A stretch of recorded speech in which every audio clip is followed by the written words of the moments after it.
नमस्कार, स्वागत आहे तुमचे आमच्या चॅनलमध्ये। आवाज महामुंबईचा, शोध बातमीचा, कौल मनाचा। चला तर मग आमचे चॅनल शेअर करा, लाईक करा आणि सबस्क्राइब करा। धन्यवाद। यमाच्या मिठीतून परत आणले आपल्या पित्याचे प्राण। पोटच्या गोळ्यांनी मुलाने आणि मुलीने वाचवले वडिलांचे प्राण।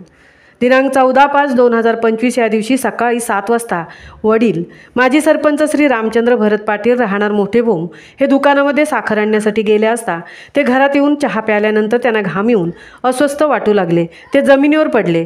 त्यानंतर त्यांची मुलगी श्रीमती समता संदीप पाटील हिने ते पाहिल्यानंतर प्रसंगावधान राखून तिचा भाऊ महेश रामचंद्र पाटील याला बोलावून बघितल्यावर त्यांना हृदयविकारचा झटका आल्यासारखं जाणवलं। त्यानंतर त्यांनी दोघांनी हॉस्पिटलमध्ये डॉक्टर ज्या पद्धतीत हृदयविकारचा झटका आल्यावर छातीवर दाब देऊन जसे केले जाते त्या पद्धतीत त्यांनी ती प्रक्रिया केल्यानंतर त्यांचे वडील रामचंद्र पाटील यांना थोडासा श्वास घेता आले।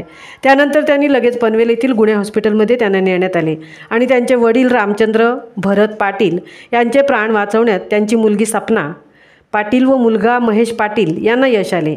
त्याबद्दल अमेय हॉस्पिटल येथे त्या दोन्ही मुलांचा सन्मानचिन्ह देऊन त्यांचा सत्कार करण्यात आला। आवाज महामुंबईचा चॅनलसाठी सचिन घबाडींसह तृप्ती भोईर, चिरनेर।